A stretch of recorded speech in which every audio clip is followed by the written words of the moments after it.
Greetings, everyone. This is Volts for December 13th, 2024.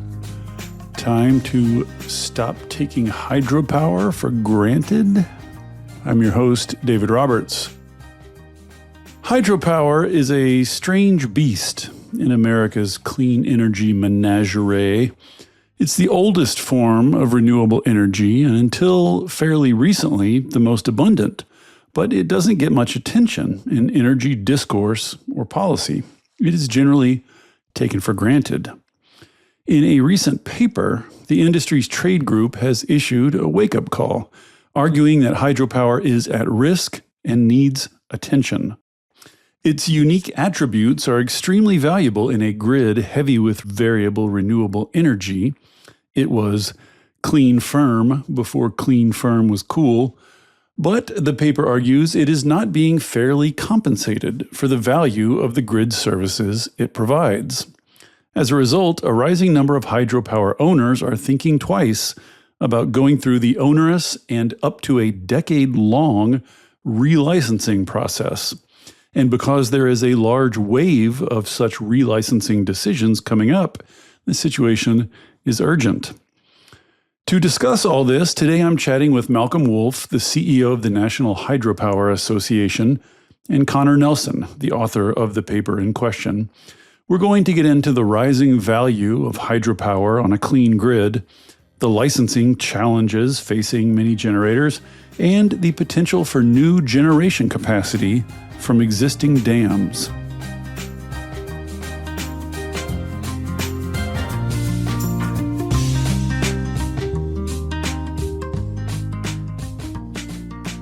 All right then. Okay, so with no further ado, Malcolm Woolf and Connor Nelson, welcome to Volts. Thank you so much for coming. Thanks for having us. Happy to be here. I wanted to do a pod on hydro forever. My attitude towards hydro, I think, is very reflective of people in the clean energy community generally, which is I just don't think about it a ton. It's kind of, I just take it for granted, I guess, assume it's always there. It's sort of puttering along at its level, reliably producing. I don't expect tons more of it. I don't expect tons less of it. I just kind of have factored it in as part of the background. But of course, that's never true of anything. And there are things happening. So I want to just use this episode to just talk about kind of the state of hydro, its challenges, and its potential. So Malcolm, let's start with you. What is the scale of hydro in the U.S. right now? So what part does it currently play in our energy mix? For starters, I think your perspective is exactly similar to so many in the clean energy space. They don't think about hydro. It's kind of out of sight, out of mind. And I think that's part of the problem. I sometimes think of us as the Rodney Dangerfield of the renewable energy space. For those of you who remember the old comic, we don't get the respect we deserve. We're actually 80 gigawatts of existing emission-free generation on traditional hydropower. There's another 22 gigawatts of pumped storage, which provides long-duration energy storage. So I think we're 96% of the nation's energy storage today. Batteries get all the attention. I love them. I'm an EV enthusiast. However, for long duration energy storage, most of it in this country is pumped storage. So together, between the 80 gigawatts of traditional generation and the 22 gigawatts of pumped storage, we're over 100 gigawatts of largely dispatchable, emission-free energy on the grid today. And that is, for the nerds among us, 6.2% of total U.S. electricity generation, which is about, a third of nuclears and just a little bit behind wind, just a little bit behind solar. It's 29% of renewables. So we're not the largest energy source. We don't have any aspirations of being the largest energy source. But if that 6.2% went away, suddenly we've got an unreliable grid and people can't stream Netflix and charge their iPhones. So while it's small, you need it for reliability, which is the basis of the report. I want to get to the report and Connor here because what's funny to me is one of the big things going on in the larger energy world right now is this sort of the increasing prominence or prevalence of discussions about what's called clean firm generation, which is just, renewables, wind and sun are variable. They come and go with the weather. And so Right now on the grid, mostly what's being used to balance out renewables is natural gas, which you can turn on whenever you want and run as long as you want, i.e., it's firm, but it's not clean. So what we need is clean sources of energy, emissions-free sources of energy that we can turn on whenever we want and run as long as we want. And so, there's all this discussion of nuclear playing that role. There's all this discussion of geothermal coming on strong and playing that role. But hydro is that already. It's a little weird that we talk so much about clean firm and talk so little about the giant bucket of clean firm we've already got. So all of which is preface to come to you, Connor. So the first half of the paper, more than half actually, is kind of a brief on the merits of hydro, specifically for a clean energy grid, the role it can play in a clean energy grid. So Connor, maybe just tell us, just quickly go over what is advantageous about hydro in the context of a clean energy grid. I think it's really the uniqueness of the technology and being able to straddle both this position as a baseload resource and this position as a dispatchable, flexible resource, right? So hydropower is obviously a large source of operating reserves. You're able to quickly ramp power up and down following load as the needs of the grid require. But at the same time, you're able to be a source of firm baseload power. So long as the water is flowing, you can generate power to help support a 24/7 reliable grid. So it's really that duality of the resource, something that really no other renewable resource can do, and sort of occupy both of those spaces simultaneously. I think that aspect is fairly well understood. You can run it as baseload. You can just run it flat out continuously, or you can just increase or decrease the amount you're running through your turbines to ramp up and down to follow load. Talk a little bit, though, about grid services, what are called ancillary services. Hydro has some features in that space, too. Yeah, absolutely. So it's one of the maybe less obvious values of hydropower that really is the crux of why it's so important here to grid reliability. So very similar to fossil fuel plants, but again, renewable. Hydro really has this spinning mass generation. So there's these large turbines being pushed by water, and that creates, an inertia because you're actually moving a generator. And that inertia really helps with sort of keeping the grid at a healthy frequency. It helps with voltage control and all these other important ancillary services that keep the grid stable and keep the grid functioning through both sort of mundane everyday challenges to reliability that you never really see because the grid operators handle that, and also more dramatic swings in maybe, say, extreme weather due to climate change or other scenarios that can create really dire situation. Maybe a generation goes out, maybe transmission is damaged, and then hydropower can then provide sort of that resilience, getting the grid back up to speed rapidly. Yeah, talk about black start. I don't know that non-energy nerds are conversant with that, mostly because it doesn't happen very often. But talk about hydro in that capacity. Yeah, black start is really unique. It's a really interesting component of hydropower. So although hydro is only 6.2% of U.S. electricity, as you pointed out, it's 40% of our nation's black start resources, and the rest of it is pretty much just fossil fuels and natural gas. And basically what black start is it's just the ability to generate power without any sort of auxiliary support from the grid. So right, power without power. How do you get your power going without some power to get it going, right? That's the dilemma when the power goes out. Exactly. Yeah, it's counterintuitive, power without power, but most resources require something from the grid to get going. But again, because of the large portion of operating reserves, water as a source of fuel is incredibly. It doesn't require any preparation like oil. It's very easy to access. So you can just open those gates and have yourself booted back up pretty quickly. And it creates basically this island of energy that then you can distribute back through the transmission system to boot up other resources that need auxiliary power. Right. That gives you the power to start the other power. Exactly. That's exactly what happened. For those of you old enough to remember the huge East Coast blackout, I think it was 20 years ago at this point, it was hydropower that restarted the grid because it has that black start capability. So I actually prefer the name essential grid services rather than ancillary services. Yeah, ancillary does kind of make them sound like extras. It does. You really do need them. And right now, we've got a lot of those ancillary services, a lot of inertia on the grid, which is wonderful, which is why we don't really value it or pay for it. But as we know, coal plants are retiring, as nuclear plants age and retire, we're going to have less spinning stuff, particularly with the exciting penetration of wind and solar and offshore wind. We're going to have, more and more variable load and less base load, which is why it's critically important to preserve and enhance the nation's hydropower resources. Right. So its role right now in these ancillary services or essential services, if you will, is not marginal, but it's not the majority. But that's mainly because most of those services are done by fossil fuels. So as fossil fuels drop out of the grid, these services that hydro can provide are going to be more and more important. And it is worth saying, because I know right now there are some energy nerds out there gritting their teeth. It is worth saying that there's a lot of work being done basically simulating those services or trying to accomplish those same services with inverter-based resources. Basically, it was sort of simulating spinning reserve and that kind of thing.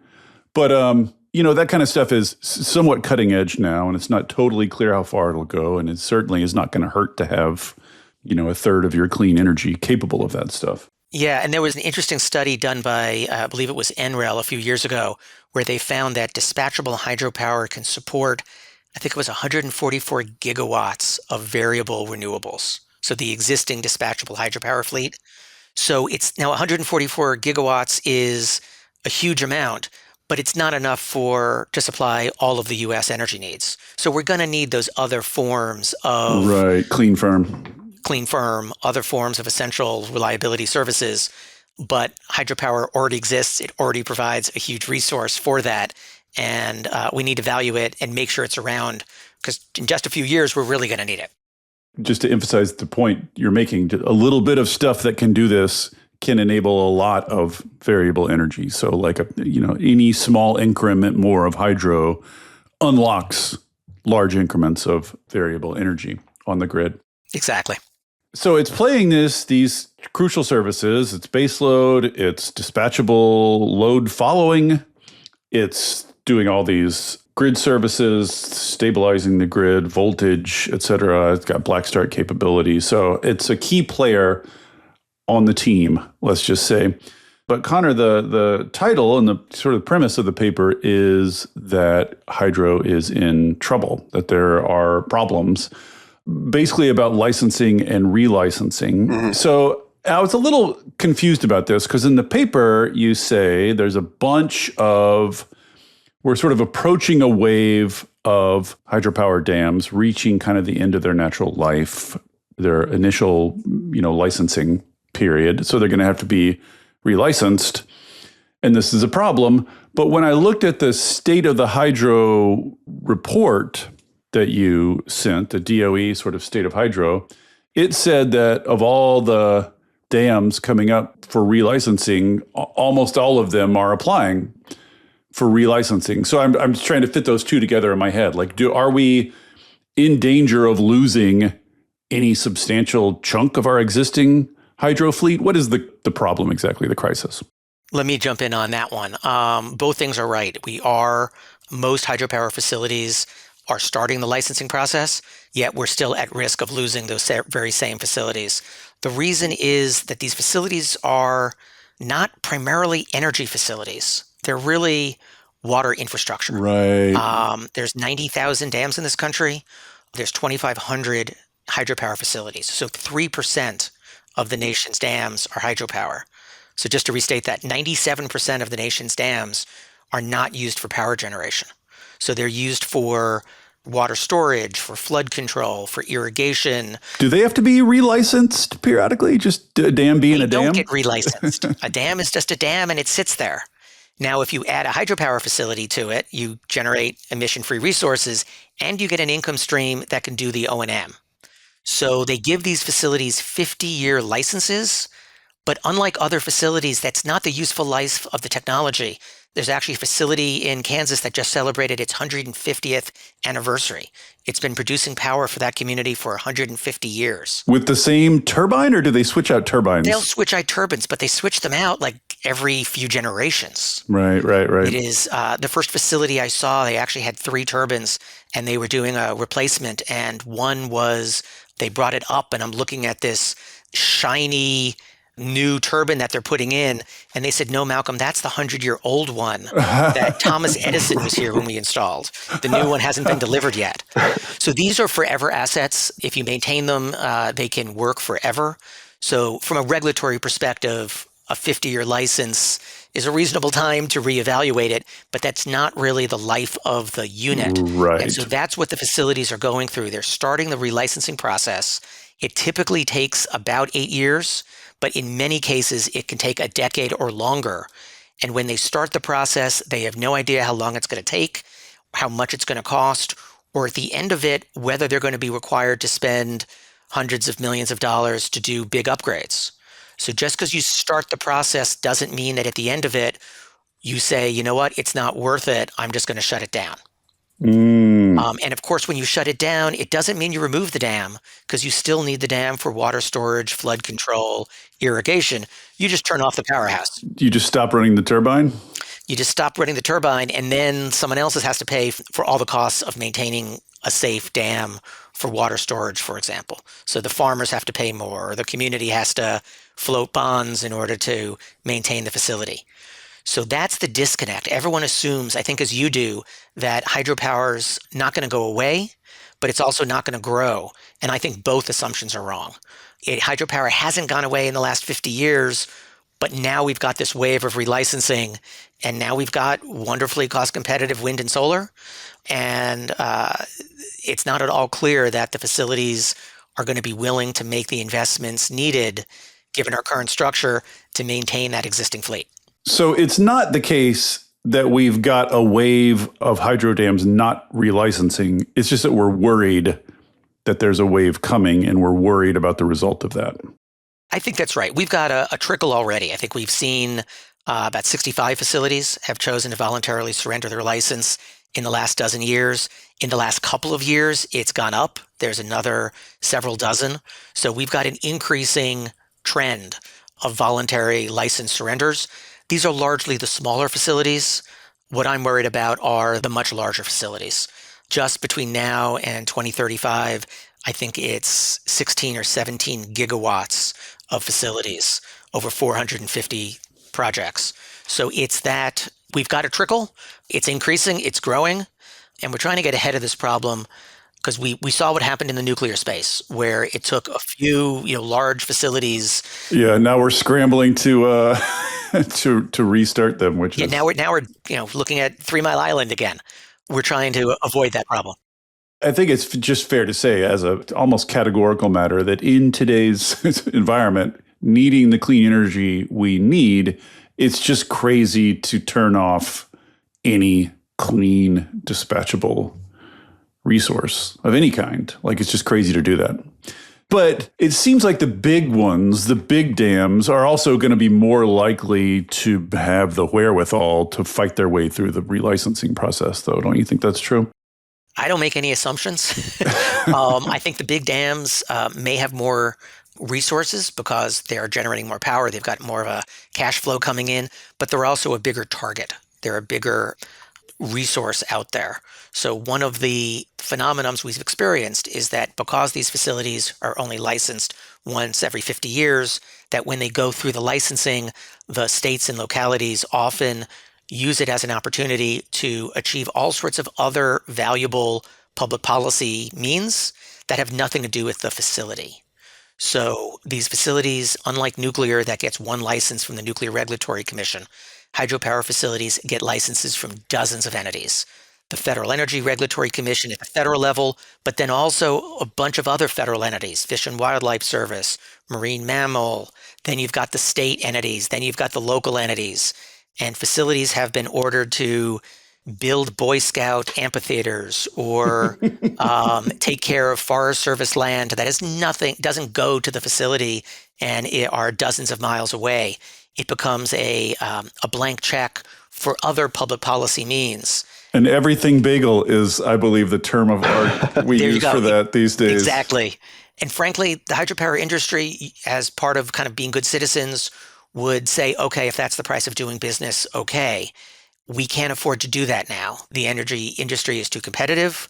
You've got wonderfully competitive wind and solar. The economics just don't support that any longer. And so that's what may be driving these facilities to surrender. They can't keep paying for costs that are unrelated to their business and try to provide affordable 24/7 reliable power. Yeah, sort of struggling kind of in the same way and for the same reasons nuclear is struggling. It plays a very similar role on the grid and similarly struggles in wholesale markets for the same reason I think nuclear is. And now here we are frantically looking for extra market ways of preserving it, just like we are with nuclear.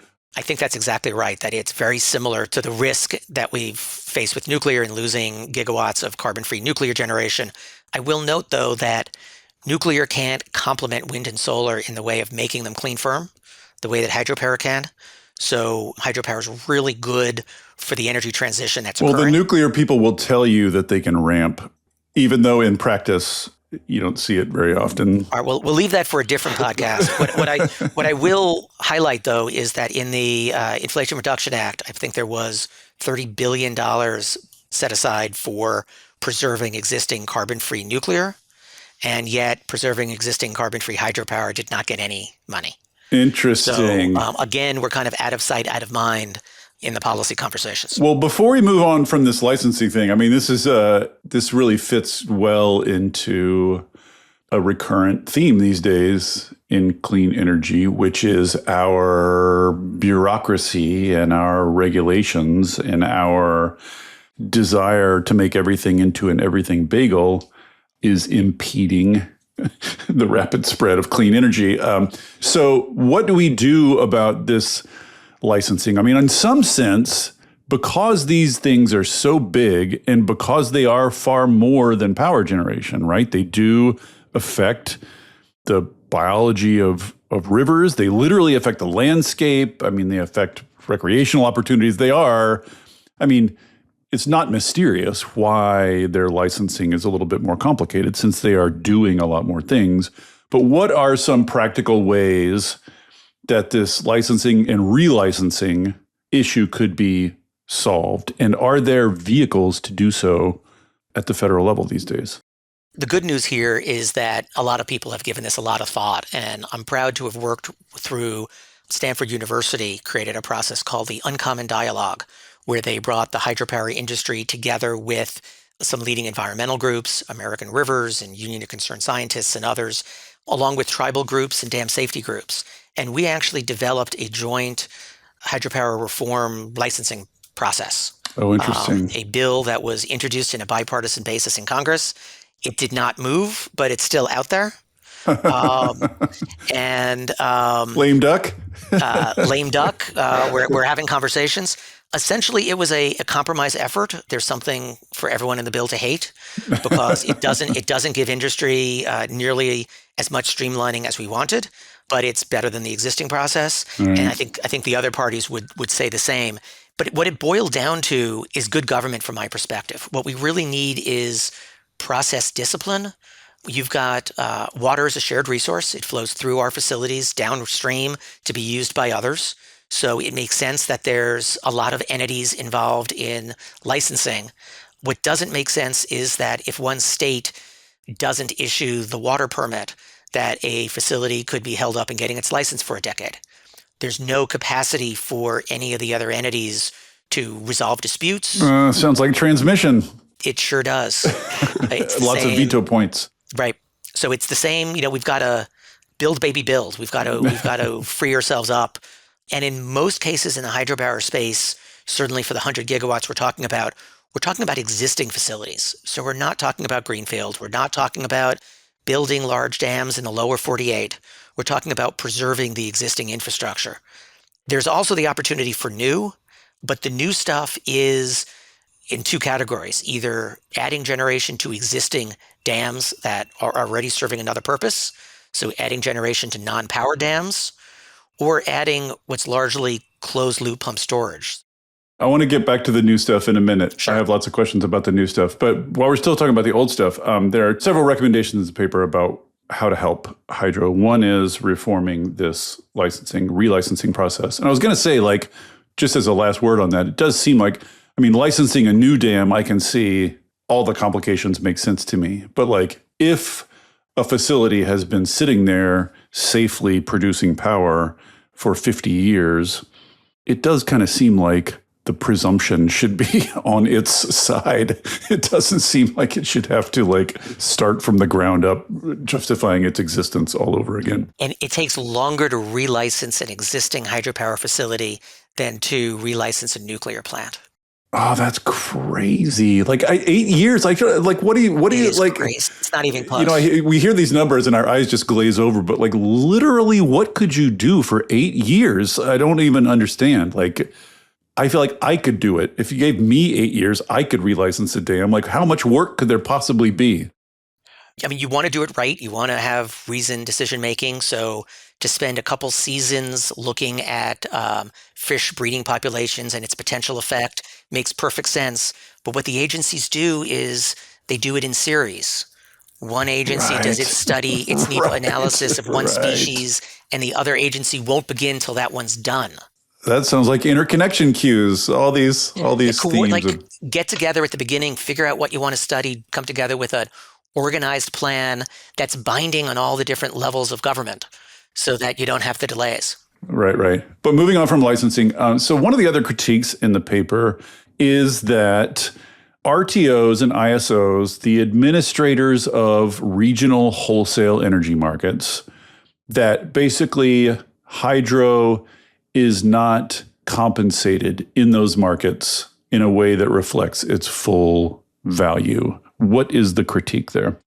The biggest concern is that a lot of the ancillary services that we discussed earlier that are really vital to grid reliability and stability are often compensated in what's called uplift payments, which is out-of-market payments. So they get processed and compensated outside of the traditional competitive market structure, which allows for supply and demand to incentivize the entrance of new generations. So a lot of what makes hydropower unique is not necessarily reflected in market compensation structures, which then means that there's a vacuum for incentivizing this kind of generation to continue. Essentially, the market signals are not being sent. I think in ISO New England, for instance, almost 50% of their ancillary service compensation is uplift for hydropower. So it's pretty pervasive. Explain why it's a problem. Like, it's money for them. Why is it? Yeah, I think it's just that the value of those services is not reflected in the market. So if you need more voltage control in a region, for instance, like the Western Interconnect, where there's really, really long transmission lines and you need appropriate amounts of reactive power to send energy across those transmission lines, that reactive power compensation is either not compensated at all, or in some markets is compensated through uplift. And so in moments where it's really necessary, in either day ahead or on day of spot markets, that price, it's not reflected in the price. I see. So the value of the services changes depending on circumstances, but the payment doesn't. Correct. The payment doesn't reflect the value. Just to share another example of that, I was touring one member's hydropower facility, and I saw their black start operation. And I asked them about it, and they were doing one of their quarterly tests to show that it worked. And they said that the quarterly tests cost them even more than they get from PJM for providing the service. So they're providing the service because they know the grid needs it, but they're actually losing money by doing it.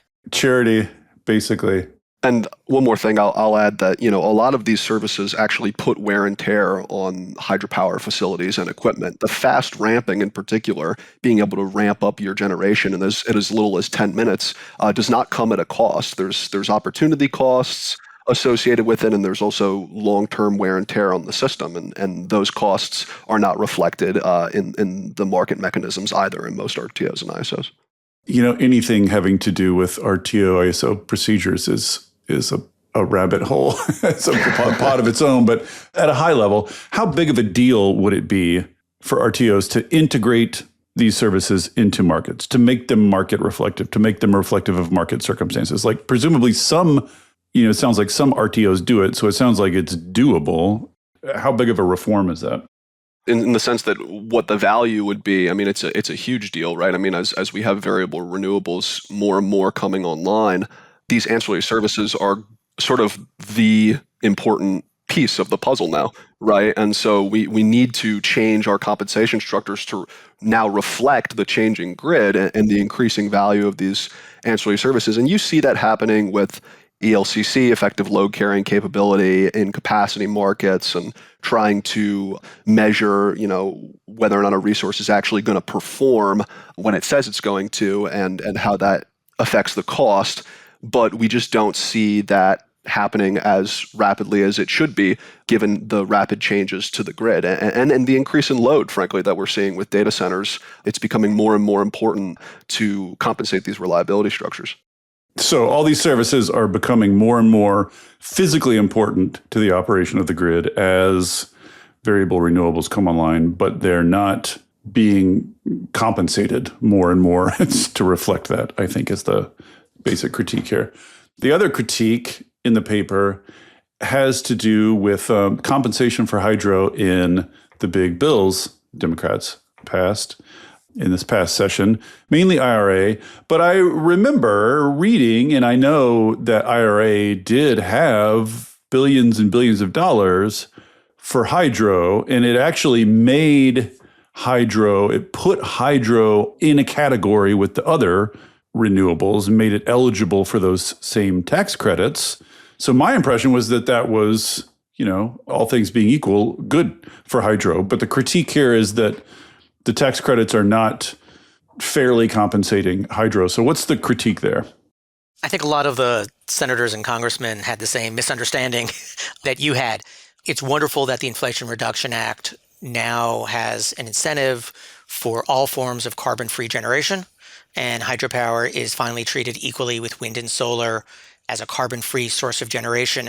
If you are building new hydropower, all of those incentives are only for new generation. Oh. And that's the distinction. There are new hydropower facilities being added to existing dams.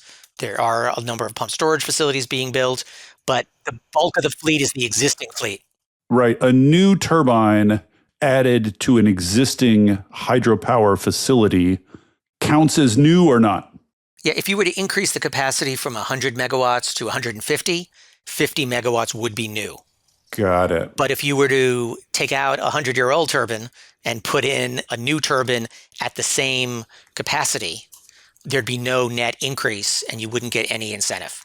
Got it. So all the IRA incentives are for new hydro, but new hydro is a relatively small sliver. So what's the idea here? Make incentives, tax incentives available for upgrades, operational upgrades in existing facilities?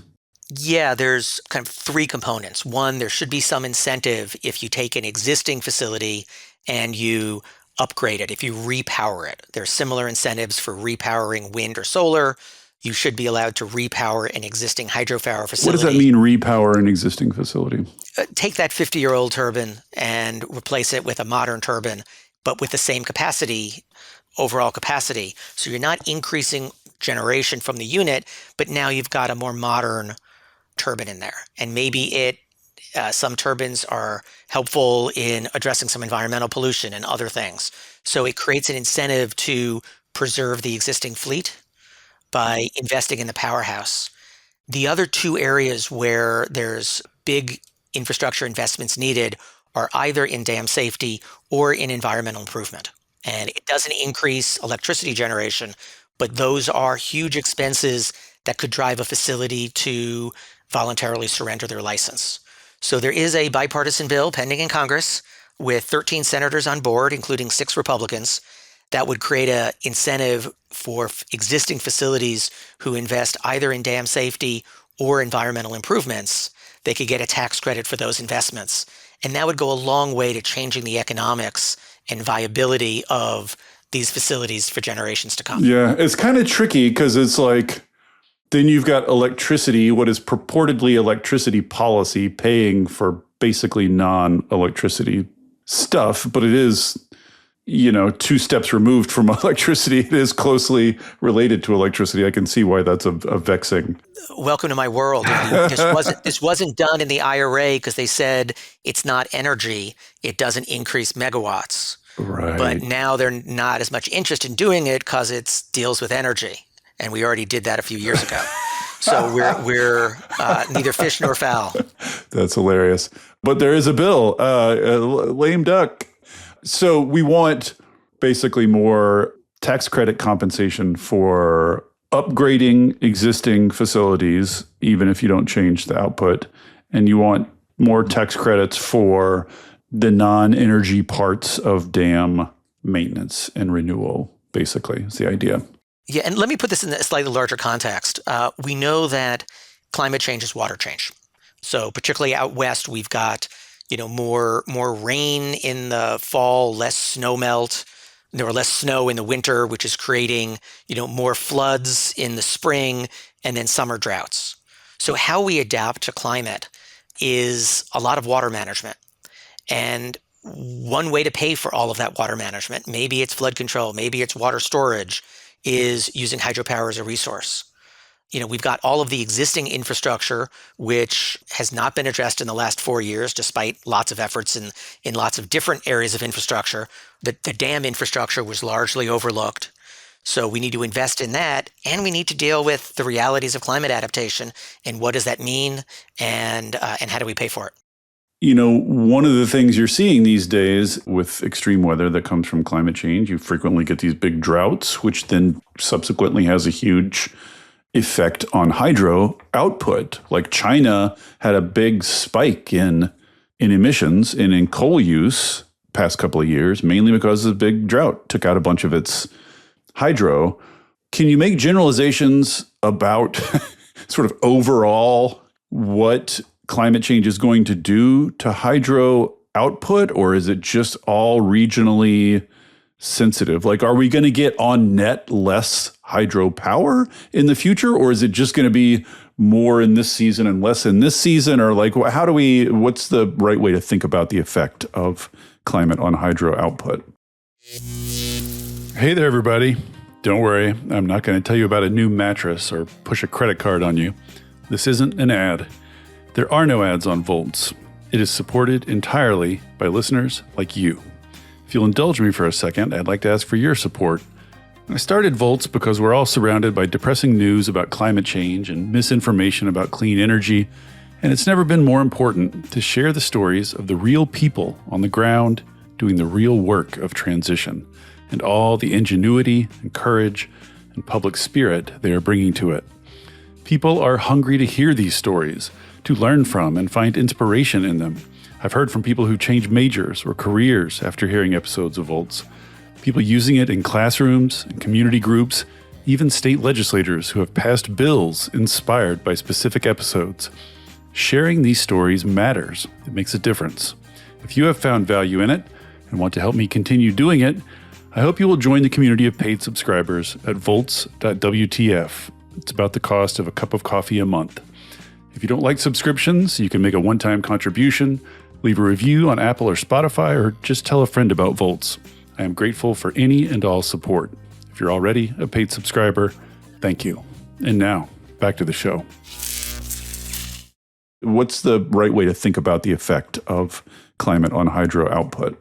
A couple thoughts on this one. First, I think we've all seen pictures of the Colorado River, and it's tragic. I mean, it's horrible.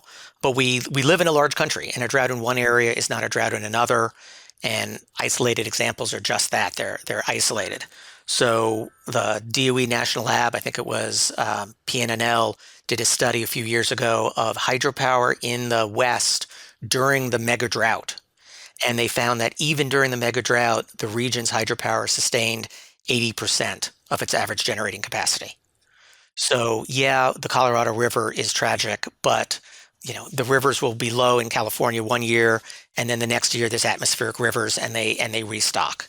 Or you import more electricity from the hydropower being produced in the Pacific Northwest. There was a study recently done by the national labs that tried to address the question you just asked. given climate change, will there be more hydropower or less? And they found that in the next 50 years, you should expect more. Really? In the United States. Huh. Globally, it may be a very different question. But more rain, more water. It's not in the Colorado, but it's in most of the rest of the country. And so hydropower production would go up. Is there such a thing as like a particular hydro facility getting like too much rain, like more rain than it can handle, more rain than it can make power out of? Yeah, no, that happens all the time, actually. And they're often release water from the hydropower facility to maintain the dam, to maintain the reservoir, not have the water level get up to people's homes. And our guys always talk about it as we're just spilling fuel. We're wasting water that we'd otherwise use. It's like curtailing solar, basically. That's right. And when we talk about pump storage, we can get into that dynamic a little bit.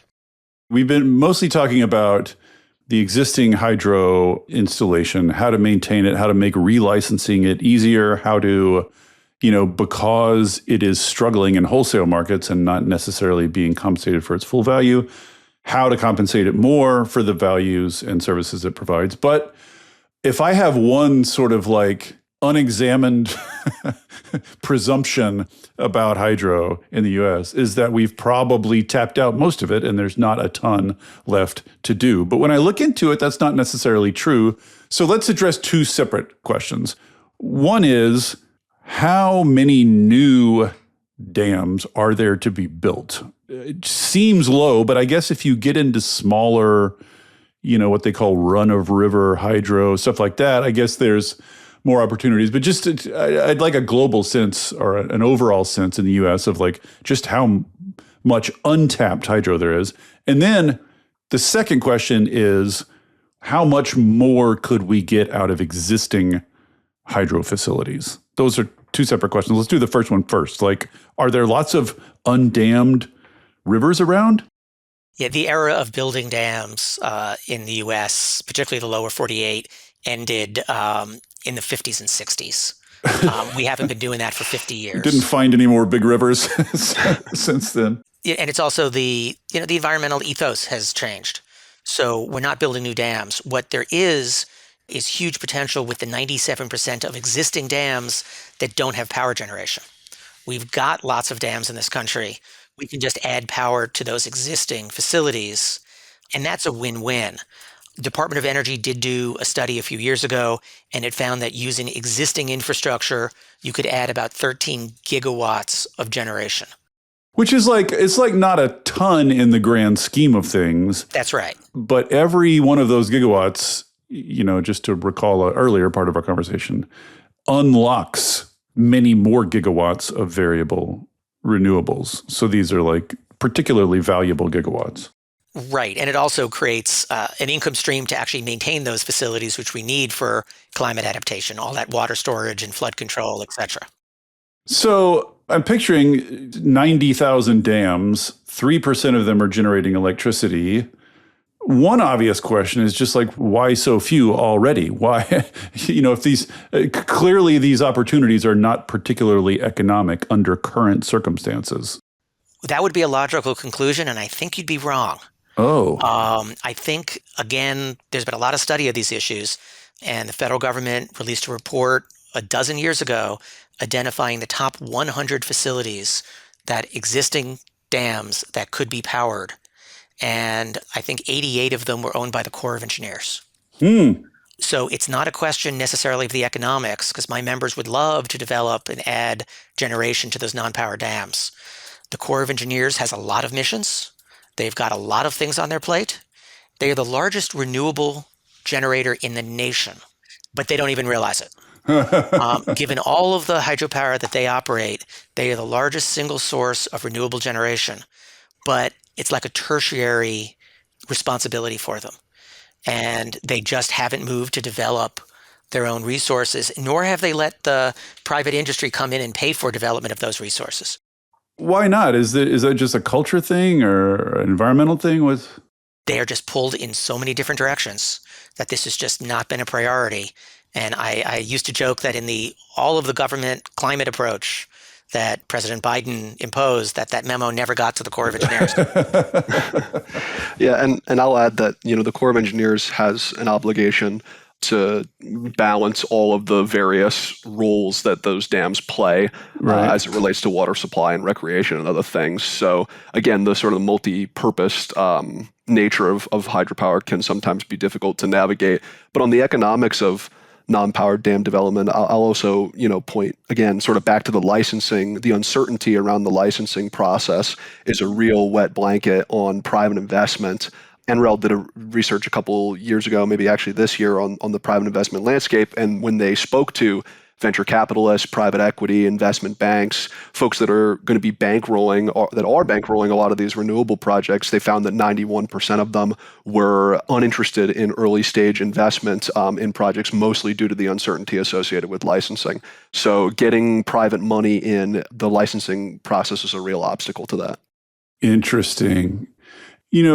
Speaking of the multifunction aspect of dams, does adding power to an existing dam, does it substantially affect like the ecology around the carrying capacity, like all the other features of dams? Is adding power substantially mess with those other features or change those other features, or is it pretty like surgical? I have no sense of the physical job I think here. surgical is a great word for it. I'm thinking of one of the more recent non-power dams that were built, and they simply diverted water just above the dam, ran it through a turbine, and then reintroduced that same water back to the river a few blocks below the dam. So it didn't have any significant environmental impact, but it still took, a decade to license. A decade? Again, I just can't. For a dam that already existed. Geez, like the solar people complain. Yeah, and that's the dynamic we're facing. Is it's a lot easier to build wind and solar now, and you could get them licensed in a year or two and built in a year or two, and you're done. The problem is that facility may be needing to be decommissioned in 10 years or 15 years, and the hydropower facility, once it's built, can last 100 years. It's a forever asset once you've got it going. But heck, we may be still waiting for a permit by the time they're decommissioning that wind turbine. I mean, this sounds complicated because there's all these different functions. So there's lots of different stakeholders involved and interested in these things. Are there simple reforms that could make it easier, that would facilitate more redevelopment of existing dams, more additions? There needs to be a streamlined process with much more certainty as to the timing. And I think if we focus the industry on the facilities which do not have a big environmental footprint, either adding generation to a non-power dam, or I mentioned earlier, closed loop off-river pump storage, those are relatively non-controversial permitting processes, which is why in that bipartisan license reform bill that a number of environmental groups were comfortable with, it included a 2 or 3 year licensing process for these kind of new generation, because they do have little or no environmental impact, so you don't need to spend years doing those kind of studies if it's not on a river, for example. And like, who's in charge of the Army Corps of Engineers? Is like, who would be the person to come in and to redirect some of their attention in this way? I mean, it seems like Biden's whole of government thing would have been the thing to do that, but apparently it didn't.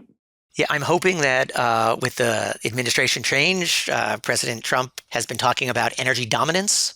And I think this is a great opportunity for them to have the federal government lead by example and elevate the importance of power generation as part of our own fleet. It does seem to fit right into the permitting reform discussion that's going on right now. It's odd in some sense that this didn't make it into that permitting bill, the Manchin-Barrasso permitting bill.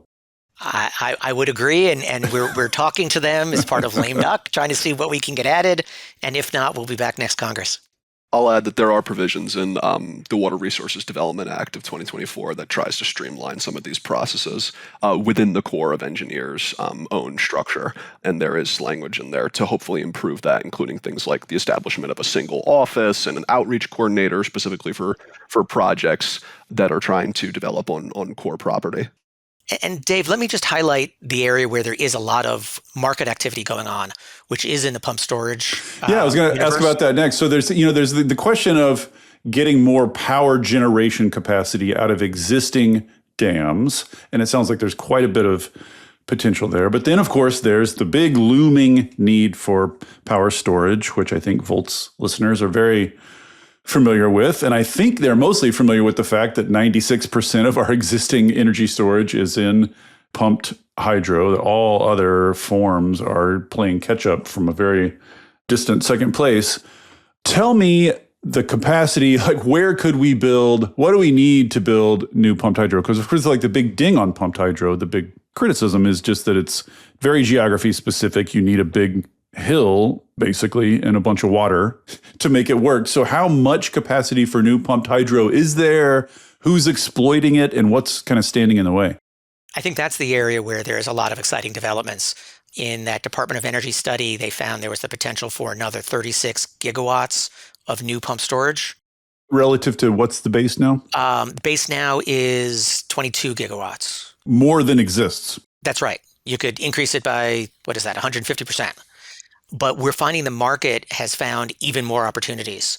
So with the growth of variable load, I think increasingly folks are recognizing, hey, we need clean and firm.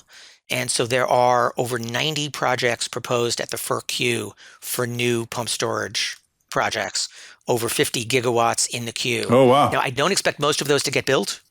Some of them may be in places where they shouldn't be built, but there's huge potential for 8-hour plus duration energy storage. And the one increasing innovation is that it doesn't have to be on a river. Folks have realized, you know what, once we fill the pump storage facility the first time, we're really just moving the water from either one reservoir to another or one tank to another. And then when there's excess solar, we can pump it back up and release it at the next sunset when the solar cycle's off and we need the generation. So this is what closed loop means, basically. Correct. You're just using a finite amount of water over and over again. So that really expands the opportunity. Because then you just need a hill. Exactly. You can bring your own water. Right. I would also add that in addition to the closed loop pump storage, some cases you don't even need a hill. There's a lot of work being done right now in developing pump storage in current and former mine lands, so former coal mines underground, which totally changes the dynamic of the kind of land you can develop. Pumping it up and down a mine shaft, basically. Exactly. There's an interesting project, actually, that the Department of Energy has helped fund some of the initial studies. I think it's Lewis Ridge in Kentucky, where they're trying to do just that, use a former coal mine and convert it into a pump storage facility. And, typically you don't have, you've got transmission resources, you've got the other infrastructure there. So it really makes a nice resource. Yeah, that's a good thing about all these abandoned mines and abandoned power plants, too, in some sense. They have all that infrastructure laying around. Is there an extant pumped hydro facility that's using an old mine, or is all that sort of in the works? I think Lewis Ridge is probably the furthest along. That's the Kentucky facility, and the Department of Energy, as part of the bipartisan infrastructure law, did give them, I think, over $100 million to start moving on that. So things are moving, but these are billion-dollar facilities. Again, they last for a century or more. So all of them are big. There's not such a thing as like small distributed pumped hydro. Is this essentially a big thing? Folks are looking at distributed pump storage. Folks are even doing it without water, kind of take apartment buildings and just use weights and move things. There's something to be said for economies of scale, particularly once you add the transmission and the other costs involved. So folks are actively looking at much smaller scale pump storage. In fact, the former Prime Minister of Australia, Malcolm Turnbull, is a big proponent of distributed pump storage, but the economics haven't yet penciled out. The size and the scale really does matter for pump storage. When you get up to something like 1,000 megawatt pump storage plant, the actual cost in terms of dollar per kilowatt hours really is outperforming most chemical battery storage. But you need that scale to make it pencil out in most cases. And obviously it's a long lead time investment. Yeah, so there's a lot of pumped hydro proposals out there. You say 90. When was the last time one actually got built and opened? Like, is there a long gap between the last new one and this new wave? There is indeed. The last one that opened in the United States was 20 years ago. Oh my goodness. So we haven't built a new one in 20 years. And the market's been pretty quiet. But in the last, I would say, 18 months, 2 years, suddenly folks are seeing the need for clean and firm. Yeah. And how do you provide data centers and everyone else with the 24/7 reliability they need? So all of these proposals are coming up. But again, with a 10-year licensing process, we're not going to be able to achieve our goal. So all 90 of these pumped hydro storages are facing up to 10 years of licensing. That can't be allowed to. That can't be right. I agree 100%. To be clear, 3 of the facilities have actually completed the licensing process. So they're fully licensed. They still need to get through financing and interconnection and offtake agreements, and construction has not started. So it's a crazy process. Yeah, so none of these, I mean, practically speaking, none of these are going to be ready in time to meet the short-term boom in data center capacity. I mean, is that fair to say? There's not... I think that is fair to say, but I think that's also true of the slate of new nuclear. Yeah, it's true of almost everything people are talking about. The timescales are completely, because we're not capable of doing anything quickly. That's kind of what we're discovering. And that is something that this kind of new administration has talked about. Yeah, well, and they talk about a lot of things. That is true. But we'll see whether this is one of the priorities they actually want to move on. So are there licensing issues unique to pumped hydro storage that don't face just normal hydro, or is it mainly like the same stakeholders, the same long process, et cetera? Like, are there particular reforms for that process? The problem is it's treated just like facilities that are on river, when actually it's a whole lot easier when you're just moving the water between 2 existing spots. So that's why our proposal is, let's craft a different process. Let's not treat it like everything else. Right. It does seem like when you're messing with a river, you're messing all of a sudden with ecosystems and biology and hydrology and everything else. But if you just find a hill and you bring your own water to pump up and down, it's just intuitively much less involved, much less interconnected with everything else. Exactly. And the amount of water is substantial. So how do you get that first fill? Yeah. So there's issues to be talked about. But we would be, we're hoping for a 2 or 3 year process as opposed to what we've got now. And so if we could just kind of summarize where we've been, tell me if this is fair. So hydro's been pumping along for 50 plus years, 100 years now in some cases, more or less at the same level for the last several decades. But 2 things are happening. One, it's becoming more valuable because of the characteristics of the clean energy grid. It's clean, firm, it's baseload, it's dispatchable, it can do storage. It really is a bit of a Swiss Army knife for the clean energy grid. But the amount it's being compensated is not reflecting that increasing value. And in fact, the opposite is happening. What's happening is a bunch of them are coming up for renewal, relicensing, and are facing this onerous 8 to 12 year process, which some of them will decide not to go through at all. So we're actually facing what could be a decline in hydro capacity at the very time we need, at the very least, to preserve what exists and to make more. Is that fair? I think so. Sounds like it. And just to finish here with the politics, you sort of, Malcolm, kind of alluded to this a couple of times, but my sense, it's a little bit like when I talk to the geothermal people. They're like, our problem is not that we have enemies. It's just that we don't have enough sort of vigorous friends. And I get a little bit of the same vibe from hydro. It doesn't seem like, I know there are complaints about hydro's ecological impacts and methane emissions and stuff like that. But by and large, hydro just seems like it's taken for granted by everybody. Everybody seems fine with it. Nobody seems that excited about it. And basically what it needs is more vigorous friends. It's got sort of bipartisan support, but not the intensity it needs. Do you see that changing at all in this new regime? I mean, I guess the positive story you could tell about this new political regime is that there'll still be a lot of momentum towards doing energy stuff, they're not going to want to do the same energy stuff as the dirty Democrats, which is mostly coded wind and solar. So it does seem like that energy plus the need to find new outlets for it might be promising for hydro. Is that am I straining the bounds of reality here, or do you see some glimmers of hope? I think that's right. I think, by and large, historically, Democrats have liked hydropower because we're emission free, we're dispatchable, so we could kind of firm up the variable wind and solar. Republicans have traditionally liked us because we're domestic, baseload, secure. We're hoping to translate some of that broad support into folks who will actually champion the resource. And, we've been middle stepchild or whatever the analogy you want to use. We've been overlooked or taken for granted for a very long time. And now, because of that time clock with the licenses, we're actually at risk of having gigawatt scale retirements, which would really just set back not only our climate efforts, but grid reliability. Yeah, and you've got these existing bills floating about that do a lot of the things you want.